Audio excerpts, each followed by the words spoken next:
What's up, y'all? What it do? What it do? It's me, Roshina. Yep, you guessed it. And I'm back with another video. Y'all, today I want to do an update on Brittany Griner. A few weeks back, I did a story on Brittany Griner. I'll do a recap for those of you who may have missed it, or you can go back and watch the my other video. But Brittany Griner is a WNBA basketball player that was arrested back in Russia back in February for possession and drug smuggling after customs found two vape canisters that contained cannabis in her luggage. Griner said her doctor prescribed the cannabis for pain and she had no criminal intent. She has remained locked up in a Russian detention center for the last 9 months. The 6'8", two-time Olympic gold medalist plays for the WNBA Phoenix Mercury. She was sentenced to 9 years in prison on August 4th. On November 4th, Brittany was transferred to a penal colony, a term used to describe the most common type of prison in Russia, where inmates are housed in barracks and engaged in menial labor for symbolic pay. Brittany has not been heard from since. It is said that Griner was transferred to Mordovia, known as the land of prisoners, where at least 15 or more colonies exist. She is being housed in one of Russia's most notorious penal colonies, IK-2. U.S. Marine veteran Trevor Reed served 3 years in a Russian prison. He said that prison officials and police in Russia don't like Americans. Most of the time, the food is rotten. Another American by the name of Paul Whelan, a retired U.S. Marine, he was detained back in 2018 in Russia for spying.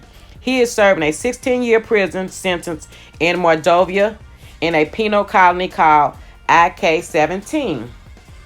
As the details unfold about the penal colony, it is said that Brittany is facing 16-hour workdays, torture, beatings, racism, homophobia, sexism, intimidation, inhumane living conditions, and stating that inmates may only get 4 hours of sleep a day.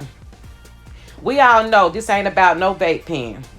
Although it is against the law to possess cannabis in Russia, that 9-year sentence is very steep. That sentence is to say something.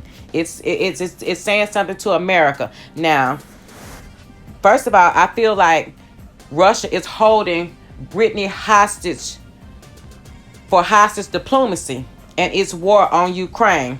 As of yet, the U.S. and Russia have not been able to come up with an agreement or a trade to get Griner home.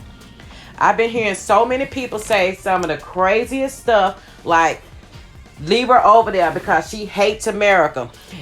She should stay over there since she don't like America so much. Blah, blah, blah. Yeah, that's the stupidest shit I've heard thus far. First of all, she never said she hated America. First and foremost, okay? Secondly, because she exercised her American rights and kneel during the national anthem doesn't mean she hates America. Y'all, grow up. Get a grip. We have a difference of opinion. That's nothing new in here in America. Okay? Anytime that you disagree or you don't go along with the mainstream or the elites, somehow you get this, this label. Anyway, she has the right to disagree with the national anthem. That is her American right? Okay, so what else I had to say about that? I don't feel like she hate America. I know she don't hate America. She never said that. She hates the Semitic racism and the lack of consequences of the Semitic racism in America. She's not the only one that feels that way, that is of her stature, but she was brave enough to voice her opinion. That doesn't mean that we should give up on her and leave her for dead over there in Russia and not fight to get her back home. That's evil. At the end of the day, she is still one of us. Y'all, come on now. Let's get this girl back home. She been over there already, since February? 9 months, too doggone long. So, y'all, I'm going to include this news clipping to kind of get you guys up to date and let you guys know more about the penal colony that she's in right now. So let me know what you think about that. Drop your comments down in the comment section. Y'all also hashtag free BG, hashtag free Paul Whelan, hashtag free Brittany Griner. Y'all let's make some more noise about this and get this young lady home. That ain't right. 9 years for 2 vape canisters. That's something that's legal over here in America, and that was prescribed to her from her doctor. Come on, y'all. Let's get that girl home. That ain't right. That girl ain't gonna make it over there. Let me know what y'all think. Y'all make sure you thumbs up the video, like, comment, and subscribe, y'all. And I'll see you guys in the next upload. Peace out. Settling information tonight on Brittany Griner's whereabouts. Griner's Russian attorneys saying in a statement to CNN she is serving her sentence at the IK-2 Penal Colony in the Russian region of Mordovia. It's remote, human rights monitors say, about 300 miles southeast of Moscow, and bleak. Mordovia is known for being one of the harshest regions in Russia to serve a sentence. There's even a saying that says you haven't been to Russian prison unless you've been to Mordovia. State Department officials upset that Vladimir Putin's regime has kept them in the dark on Griner's location. Formally, the Russian Federation has still failed to provide any official notification for such a move of a U.S. citizen, which we strongly protest. Griner recently lost her appeal of a 9-year sentence for drug smuggling for what in the West might seem to be a minor offense of carrying cannabis oil in 2 vape cartridges when she was arrested in February. The 32-year-old former Olympian has been sent to a place that human rights monitors say is horrific.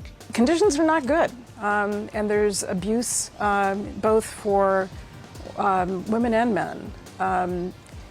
This is the last place on earth you want to be. Griner's lawyers tell CNN she's doing as well as can be expected, but that's relative. Nadia Tolokonikova, a member of the activist band Pussy Riot, says she spent nearly 2 years in a Russian penal colony for protesting against Putin. Women are kept in cold, crowded barracks, she told CNN, places compared to gulags by human rights groups, with unsanitary conditions and little access to health care.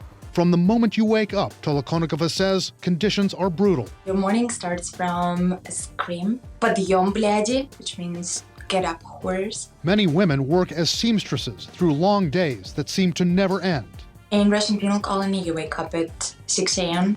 and then you work for 16 hours a day. You sew police uniforms and army military uniforms. Psychological torture, Tolokonikova says, is an especially cruel tactic in a women's penal colony. They turn other prisoners against you. They will punish everyone else in a penal colony.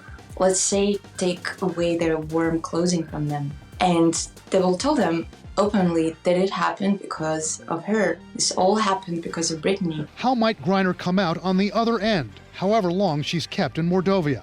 I think it'll harden her. She will probably come out very traumatized. Nadia Tolokonikova says Brittany Griner's status as an openly gay person might also work against her in that penal colony, that the guards might ridicule her for that. Tolokonikova says she had a cellmate who was transgender, who she says would sometimes be taken to the warden's office, get ridiculed mercilessly, and would come back in tears.